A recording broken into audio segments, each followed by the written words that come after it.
Hi, everyone. It's Thursday. Boy, I'm going to have to pull my chair a little closer to me. Forgive me here. It's Thursday, the 22nd of July, 2021. So right after this program yesterday, I got a text message from my agent about another house that was available. And the asking price was over my price range, or just right at the extreme top end. But we looked, and so I made an offer with it's amazing how many houses are older and very little has been done to upgrade them except a few coats of paint to make it look presentable, but it's older and it's obviously old. And then they stick this big price on it. I'm surprised I did not get it. So it was, it's appropriate to feel disappointed when you go look at something, you make the effort, you think, I guessed that my below asking price offer was not going to work.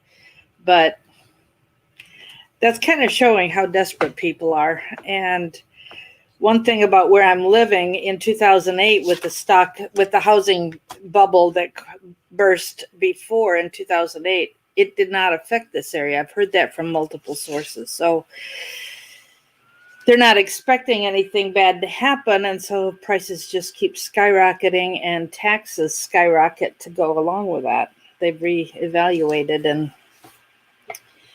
anyhow, so my agent sent me another house to look at about an hour ago. I looked at it online. Oh my goodness. It's overpriced for what's going on inside that house. So I had to tell her no. I won't say anymore. First thing this morning, I was listening to a list of big earthquakes over 5 and all the flooding going on worldwide. It's just startling. Ukraine was added to the list today of places, and the videos. And sometimes I wonder how many videos we see are being listed in new areas. I haven't been alert enough to know if they're using the same videos and claiming multiple locations. I don't know. But of course, the U.S. Geologic Survey, is that the website with the earthquakes? I mean, those they may underreport what the number really is, but it's the Lord says that this is going to happen. He promised He will not destroy the whole earth by flooding, but He didn't say that areas would not flood. And thanks, PG. It's not just flooding underground bases, underground whatever's down underground. It's more than that. It is the article. Read several articles, saw several things on Telegram talking about the flooding, and one person said, "No, this is HAARP being used to create these torrential downpours, to create flooding, to create chaos." They know if they can create chaos, of course, they're making many people homeless. That's part of the chaos they're creating, so that the people will cry out, "Help us, help us, help us." It's the Hegelian dialect, create a problem and then offer the solution to the problem that they created. Big sigh, okay? It's just the fight between good and evil right now is so incredibly strong. To me, it's just so incredibly obvious. The kingdom of God versus the kingdom of darkness. I've spent a lot of time with what I've looked at, just praying, Lord, please help these people to seek your face with what they're going through, that you might be there for them. Please protect the Christians and give them boldness to speak and share the gospel with everybody around them, that they might cry out to the Lord and have the Lord protect them and provide for them. But even as I'm doing that, I'm thinking about my own need for provision. And sometimes I throw up my hands and say, Lord, I don't know how to pray. I just don't know how to pray. I don't want to be a broken record saying, God help this, God help that. And the Lord said, just praise me. And so I've taken some time to do that. I'm reading through the Psalms. So I'm now into the beginning of the hundreds. And there's a mix of crying out to the Lord for help, for vengeance, it mixed in, sometimes in the same psalm, even mixed in with praising the Lord. Other psalms are completely about praise. Some psalms are completely about go get them, God, to hear my cry and make things right. The thought that went through my head when the agent sent me this house to look at an hour ago, I thought, God, is that really all I'm worth it to you? That you would expect me to live in something like, look, I don't mean to be arrogant, okay? If you guys knew where I had been and how far I am downsizing, you would realize that I am not being arrogant here. But I thought, Lord, surely this is not from you to expect me to live in this. I know how to fix it up. I know what needs to be done, but I'm 20 years older now than the last time I did this, and the thought of this amount of remodeling is a little overwhelming, and I know what it would have cost 20 years ago, therefore multiplied significantly more to fix it now, and I just don't. Anyhow, I texted the agent back, and I said, I really don't have the energy for what this house requires. I understand, I know what it needs, I know how to do it, but I don't have the energy to do it. That COVID thing just really laid me flat, and I'm still fighting to get back to square one. So it is what it is. But when I think of, that's just my own selfishness. But keeping things in perspective, when I read about what other people are going through, I mean, what I'm going through is absolutely nothing by comparison. Absolutely nothing. And I don't mean to be whiny. I'm just acting whiny right now. Forgive me. But, as I have told many times, if I do things well, follow my example. If I don't, then you know what not to do. And reality is, when we're going through a tough time and we are in a place where we are having to wait on the Lord, be of good cheer, for he has overcome. This is Psalm 27, verse, all right, put the glasses on so I can read this teeny tiny number. It's Psalm 27:14. Wait for the Lord, be strong and take heart, or be encouraged. And then he says again, wait for the Lord. Be strong and take courage and wait for the Lord. So, I really am trying to do that. And Diva, thank you. I think we're all exasperated. Don't understand why more people are not waking up. It is difficult for those of us who see what's going on. It is. But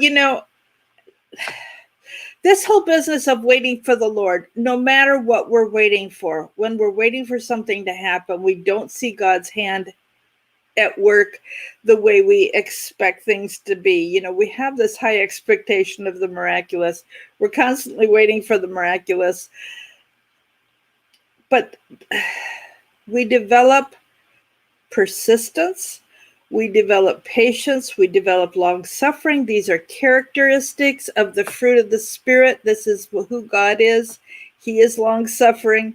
He's not willing that any should perish. And So we have to learn to take our thoughts captive and put on the mind of Christ. And putting on the mind of Christ includes being patient. We have a limitation of time and space and matter. God is outside of all that. So he can just, whatever, whereas we're chomping at the bit for something to happen.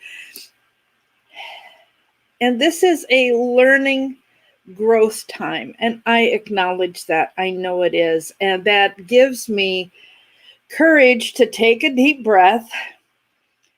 When I didn't get the house, of course, I was disappointed, only to a point, because I knew the work that was going to have to be done in that house. And so I couldn't pay the price they were asking because, in my opinion, it didn't deserve it by comparison to other homes I've seen in that price range. And so we just, we develop patience. We learn to wait on the Lord. We learn to trust him no matter what, to reaffirm my commitment to walking in faith.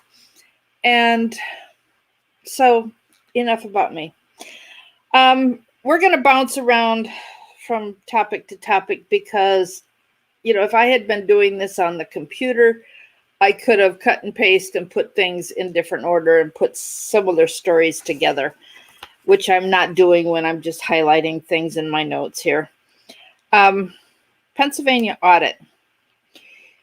They are starting to work on audits in various counties, and they have decided to do counties in various geographic regions. They're going to do, I think, at least 5 counties. So they've got different geographic regions because of the difference in makeup. For example, they've got some very Republican, more rural counties, as well as, a more Democratic area. And so they're going to compare what happened with the audit and the accuracy of the audit. I'm hearing again, or still, about the fact that in Georgia, the story is still being shared. The fact that in Georgia, the early voters were told to use a ballpoint pen, and given they had them at the station ballot, at the voting station, whereas they knew that the Republicans would be showing up on election day, and those people were given Sharpie markers, knowing that the Sharpie would bleed through, because that gave them the chance to either throw the ballot out or adjudicate it and change it, which is partly one of the things that they shouldn't do, but do with adjudication. The Nuremberg Code, people are still talking about that and reminding people that the whole point of the Nuremberg trials and the Nuremberg Code that came out of that was that they intended that it would never be allowed to force people into medical treatment against their will. And so much of what we have seen happening, mandating an experimental, what do we call it? A drug, a medication? It's forcing people into an experimental study or forcing people into an experiment. That was not allowed. That is not according to Nuremberg codes. And people doing this, if justice is done, they're in big trouble for participating, including doctors, including hospitals, including pharmacies, including anybody who's, participated. God help us when things start shutting down for lack of people to run it, Something else I came across was a reminder of Microsoft's patent number 666, a crypto system using body data. They really are pushing forward. Hi, Rosebud. They're pushing forward Rosabelle. Okay, I can't see.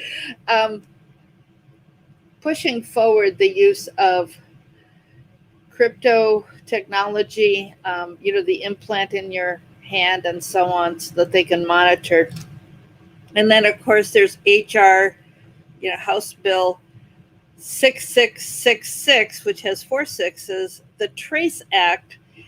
And then the article I read about it today said, can you imagine what happens if this gives them control over our finances because of cryptocurrency? It doesn't take anything for them to decide that you don't deserve to participate in society, and they cut it off because it's crypto, and you go to buy and you're denied. I mean, we already see that if you're over your limit on your credit card, but how much more if they, put it under your skin? Um, in the past, when they've done MMR, the chickenpox vaccine, the all these different kinds, smallpox vaccine, every time they've come out with something new, if they had between 25 and 50 deaths, they stopped the study and they stopped release of the product. We've seen that with new drugs for cancer. We've seen that with there's so many things that they have tried something new, but if they have too many people dying about it, if they have only 20, not only, death is death.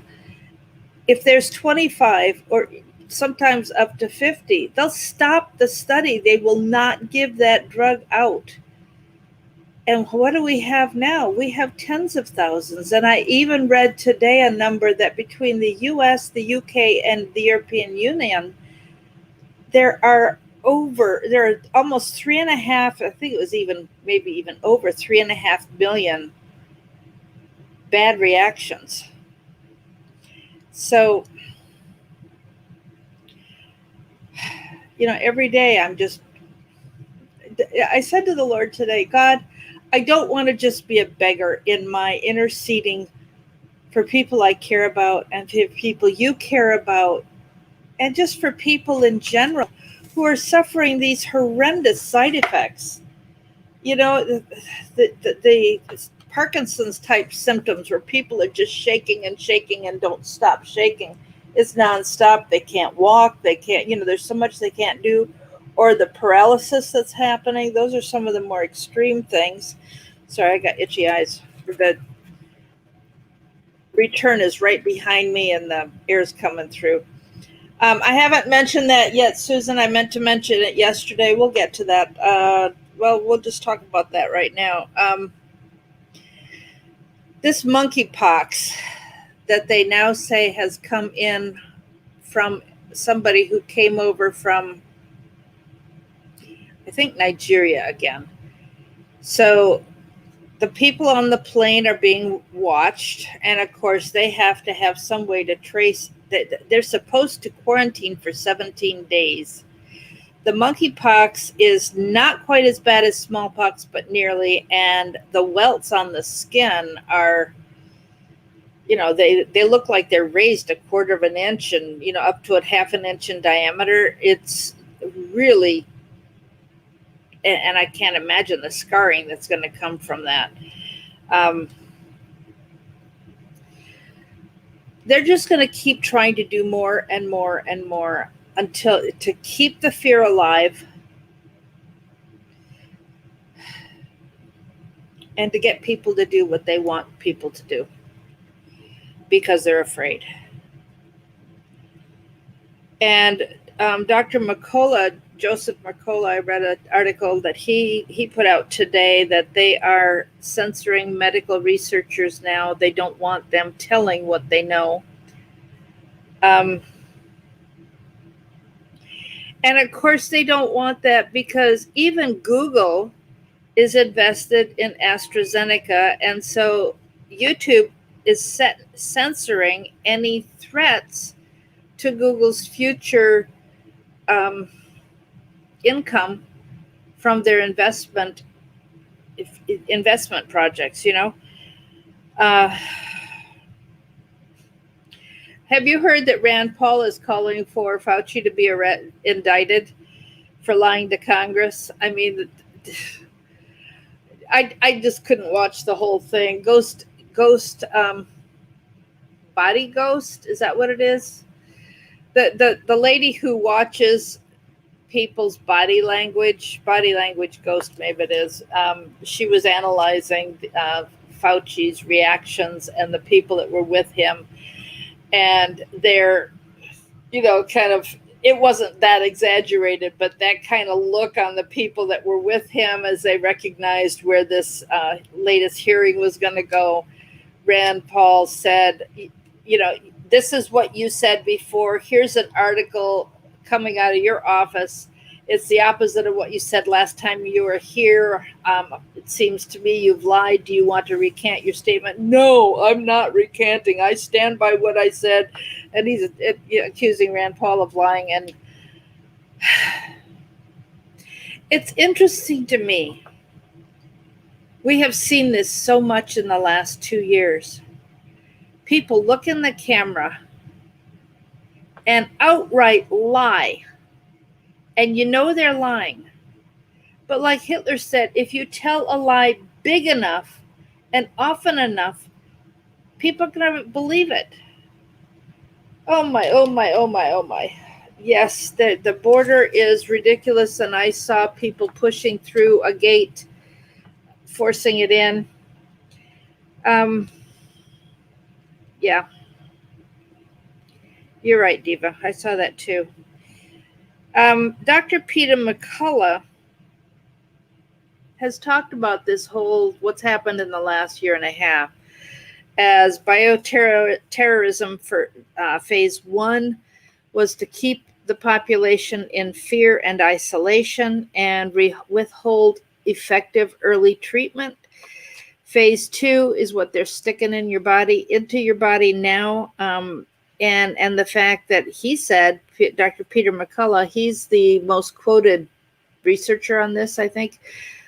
He's from the University of Texas, I think it is.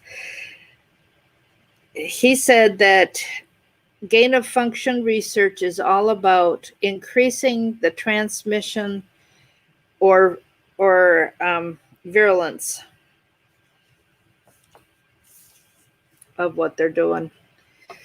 And that's why isn't that why I can't say definitively, isn't that why we see Delta variant and so on? Because they're trying to bring out something that will be even more virulent, more contagious. And we're seeing an increase in illness, but is this an illness? Is the increase in illness happening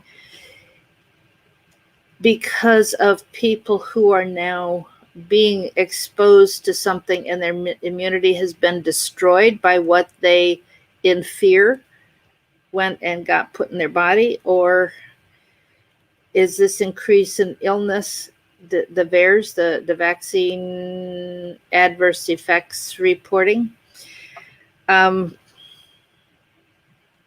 Or is it as they say, which I think, is it as they say, they're claiming it's the people who have not complied yet.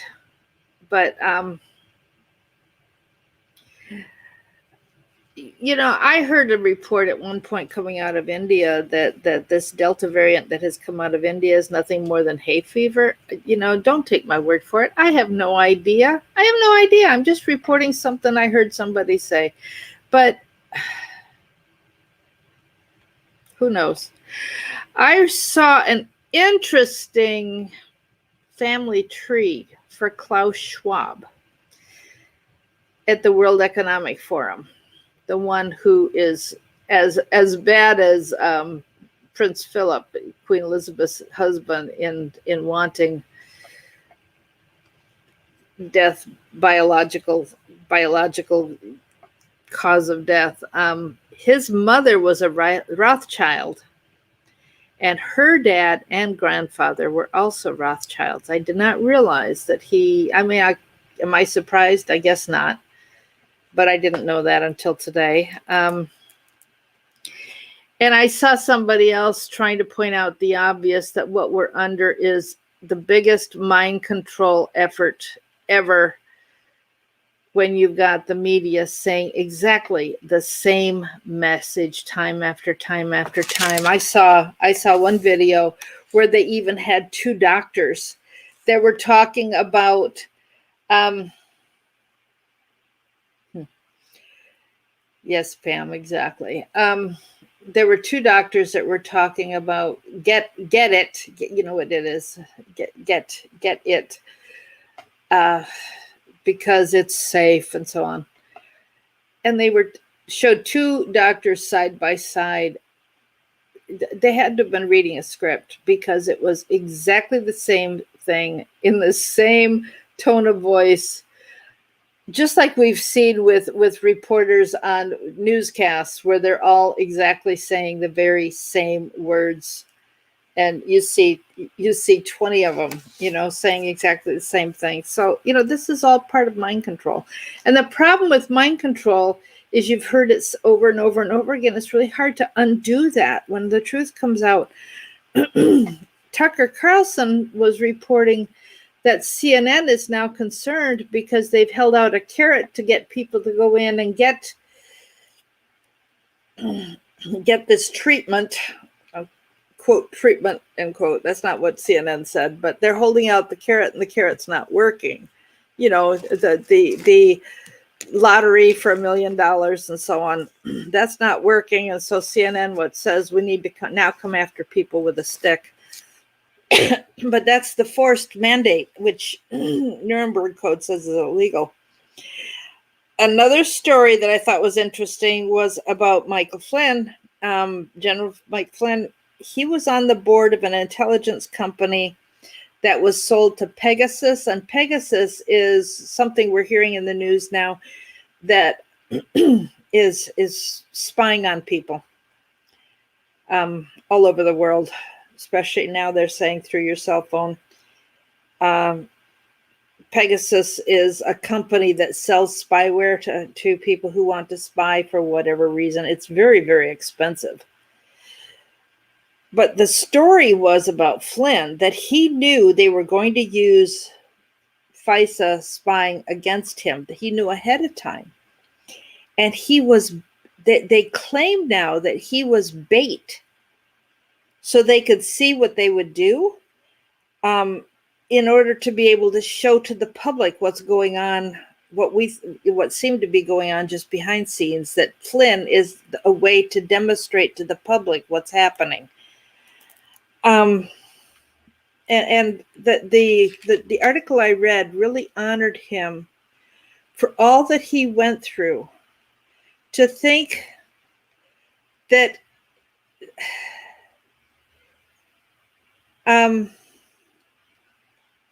to think that he chose to put himself and his family through what he did in order to bring the truth out. You know, we're in good company, those of us that helped Larry through to the very end. You know, we didn't risk our own lives to that extent, although I did have a death threat against me and my family. But choosing to go through something like that, knowing how bad it's going to be, and then you realize, you know, as you go through it, it ends up being even worse than you had imagined. It's a tough thing. It's a tough thing. I admire him for what he has done for our country. I greatly admire him for that. Maybe someday I'll get a chance to say thank you. And the last story was a text message I got an hour ago confirming what we have heard about truckers being told to just let the food rot and not deliver it to grocery stores. So we're in hard times, and our strength and our faith has to be in the Lord alone to be our protector. You know, and so how important it is, I'm sorry that news thing took so long, how important it is for us to keep our eyes on the Lord. So with that, we're going to get into Proverbs 22, because today's the 22nd. A good name is more desirable than great riches. To be esteemed is even better than silver or gold. I just think so often when I read that verse about Larry saying, to me anyhow, I don't remember he said it to everybody, at least not very often, but I heard it frequently from him when I first started working with him. Where does a man go to get his good name back? He had a very good name in the beginning, and when he turned on the Clintons, the town turned on him. And it just made me think of the culture in this state that I have prayed against, because I think it's a principality or some kind of higher demonic power over this state, where if you make a mistake against somebody, they hold a grudge against you. There's the lack of forgiveness, the cutting people off. You know, when you turn away from people and cut people off because of what they have done, and don't reconcile and don't forgive, your pool of friends and resources get smaller and smaller and smaller. I don't think that's God is what God intended. God does not do that. Forgiveness is so important, and I think of how many times I heard people tell Larry, you have to forgive. Larry, you have to forgive. Larry, you have to forgive. I think that was probably the hardest thing for him, because he hated what God hated. And there comes a time where somebody has crossed the line and God said, you've crossed the line, no more. And so the people that he hated, I think it was wrong for our group, people in our group, to be telling Larry he had to forgive, because God had cast them aside already. And I think Larry's hatred based on Psalm 5:5 and Psalm 11:5 was appropriate. And the fact of what he went through, I am so, so, so thankful for those of you who were here at the end of Larry's life, at the end of, the end of summer and into September before he died, who were here with encouragement and love and concern without telling him what to do. You were just here loving on him. I think it gave him a chance to recognize that not everybody hated him. Not everybody had turned against him. And the days when he could hardly breathe and he didn't want to get off the call with us or the program here with us, said volumes to me about how much you all meant to him, how much we meant to him, that he wanted to be with us. And I think that really helped him rest in the Lord so that he could go on to be with the Lord. And I want to say thank you again to all of you for helping Larry transition to eternity in peace. Because what we did for him at the end helped him to do that. So back to Proverbs 22. Rich and poor have this in common. The Lord is the maker of them all. That is actually referenced many places, but I'm not going to jump around given the time now. A prudent man sees danger and takes refuge, but the simple keep going and suffer for it. We're going to see that in another 2 verses. This is verse 3. Prudent man sees danger and takes refuge. It's really important to be discerning, to be paying attention, and to be working at what you need to do to protect yourself, rather than foolishly, blindly going into something and then expecting the Lord to make it up to you just because you trust in the Lord. Trust in the Lord doesn't mean foolishly being a simpleton, Humility and the fear of the Lord brings wealth and honor and life. And here again, sometimes I think it doesn't happen in this life. Not that it won't or can't happen in this life, but we have to realize that life is eternal for all of us, and some of these blessings come later if he isn't willing to give it to us now for whatever reason. Kelly, you know the truth, so let that lie fall off your back.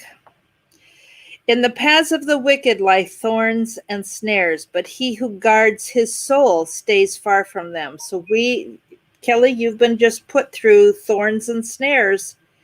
Guard your soul and stay away from that. Verse 6, we've heard over and over and over again, train up a child in the way he should go, and when he's old, he will not depart from it. So often people have used that to say, the way your child should go. People train their children in what they think is right for the child. Chuck Swindoll said, no, train up a child according to his bent. So you get to know your child's personality. I talked about this yesterday, so I won't do a whole lot of detail today, but you need to understand your child's personality and the kind of training that will be effective with your child. Because your child is not going to stray from the personality God gave him. And so we need to be training according to the character qualities that your child has, and those show up very, very early. So you need to pay attention and learn from your child. And if you can't do this, get help from someone who understands this principle. The rich rule over the poor, and the borrower is servant to the lender. This is the warning against going into debt. Although if you are borrowing money to go into something that becomes an investment that goes up in value, that's a little different thing. He who sows wickedness will reap trouble. The rod of his fury will eventually be destroyed. A generous man will himself be blessed, for he shares his food with the poor. I'm hanging on to that one, folks. Drive out the mocker, and out goes strife. Quarrels and insults are ended. He who loves a pure heart and whose speech is gracious will have the king for his friend. The eyes of the Lord keep watch over knowledge, but he frustrates the words of the unfaithful. The sluggard says there's a lion outside, or I'll be murdered in the street, so he doesn't want to get out of bed and go do anything. My addition. The mouth of an adulteress is a deep pit. Here's what God says about that. He who is under the Lord's wrath will fall into it. Folly, here again, train up a child. Folly is bound in the heart of a child. The rod of discipline will drive it far from him. And I have a cross-reference to Proverbs 13:24, which says, he who spares the rod hates his son. But if you love your son, you will be careful to discipline him. And discipline, of course, is training, not punishment. There's a big difference. He who oppresses... Not every one of my kids ever got a spanking. Some did. Some, the look was enough to just melt them into weeping.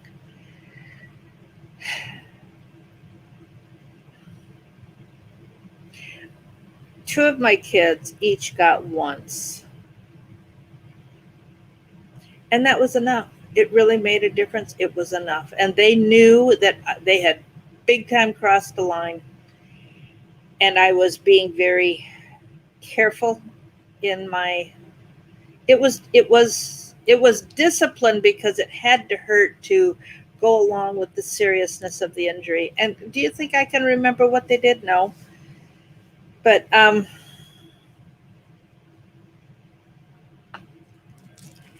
there's a place for capital punishment. He who oppresses the poor to increase his wealth, and he who gives wealth to gives gifts to the rich, both are going to come to poverty. Pay attention and listen to the sayings of the wise. Apply your heart to what I teach. For it's pleasing when you keep them in your heart and have all of them ready on your lips. In other words, you learn so that you could repeat it. And that's what Larry was trying to do with us. Teach us basic things so that we can share our information with others and teach them too. So that your trust may be in the Lord, I teach you today. Have I not written 30 sayings for you, sayings of counsel and knowledge, teaching you true and reliable words, so that you can give sound answers to him who sent you? Don't exploit the poor because they're poor, and don't crush the needy in court, for the Lord will take up their case and plunder those who plunder them. So justice is coming, even though we get quite impatient. Don't make friends with a hot-tempered man. Don't associate with one who's easily angered. Because you might learn his ways and get ensnared yourself. Don't be a man who strikes hand in pledge, or you're co-signing something, or puts up security for debts. If you lack the means to pay, don't get involved in that if you lack the means to go ahead and pay, because you may end up with your very bed being snatched out from under you. So, this kind of leaves it open that if you know you can take care of and cover for this person, then it becomes a gift to them if they can't pay and you have to take over the payments. Don't move an ancient boundary stone set up by your forefathers. Do you see a man skilled in his work? He will serve before kings and not serve before obscure men. Another thing I want to read in the way of going along with train up a child in the way he should go. Deuteronomy 6 says, observe the commands of the Lord your God, walking in his ways. No, that's verse 8, chapter 8. Verse 6, starting at verse 4. Hear, O Israel, the Lord our God is one. Love the Lord your God with all your heart, all your soul, all your strength. These commands I give you today, they're to be on your hearts. Impress them also on your children. Talk about them when you sit at home, when you walk along the road, or when you're in the car. Your car is you've got a captive audience there for teaching. When you lie down and when you get up. Tie them as symbols on your hands and your forehead. Write them on the door frames of your house and your gate. Well, I don't have them on the door. Well, I did. I used to have, as for me and my house, we will serve the Lord. I used to have a plaque that said that on my front door. I can't do that at this house, so I put it right inside the door. It's kind of like the concept of what the Jews do with the mezuzah. They take these scripture verses and they put it in a little cylinder and hang it on their door so that they touch it when they go in and out.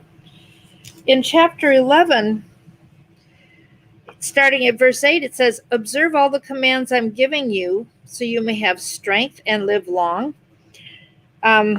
If you faithfully obey, this is down to verse 13, if you faithfully obey the commands to love the Lord your God and serve him with all your heart and soul, I will send rain. Verse 16, be careful or you'll be enticed to turn away. Fix these words of mine in your hearts and minds. This is Deuteronomy 11, verse 18. Fix these words of mine in your hearts and minds. Tie them as symbols on your hands. Bind them on your forehead. Teach them to your children. Talk about them when you sit at home and when you're going along the road, when you lie down and when you get up. When my kids were sick one time, I said, Lord, I'm not sure I've taught my kids everything they need to know as they were getting older. And God had us go through 6 weeks of illness with some kind of flu or something that just spread from one to the next. And I had one child at a time that I lay in bed with for a week at a time and would rub their back. And my most disabled daughter did not get sick. I did. But it was bronchitis and a whole bunch of stuff that they went through. But, I got a chance to lie beside them, rub their back. When they were awake, I was talking to them about the things of God. And I said to God after it was all over, well, getting sick wasn't exactly what I expected you to do, to give me an opportunity to make sure that I was talking to the kids about righteousness. But it was effective, so I thanked God for those weeks. Isaiah 38, verse 19, also said, "Fathers, tell your children about God's faithfulness." So, if you've got kids and grandkids, kids and or grandkids, we can do this with our own families. If you don't have children, don't have access to your own kids, I keep thinking and praying, Lord, how can I write my children and start getting into a habit of, what can I say? I just, man, I've been blocked from doing this. I want to desperately, and I have got to just figure it out. But if you don't have your own children, you can always get involved in Sunday school at church so that you can pour truth into kids. We've got to help the next generation know the truth. So on that, I'm done for today. Little overtime, but thanks for being here. God bless you immensely tonight. Mike from Around the World is on with Paul Begley tonight on YouTube. 9:30 Eastern, I think, is what. No, let's see. 9:45 Eastern is usually when he comes on. Mike from Around the World usually comes on at 10 Eastern, and joins Paul then. Anyhow, I'll be watching it. So thanks for being here. And there was a little bit of internet trouble for me. It just kind of went off and then came back on, thankfully. There are a lot of companies where the internet has shut down in many countries, not just the US. So something's going on. If we have internet tomorrow, I will be here. So God bless you. Bye-bye.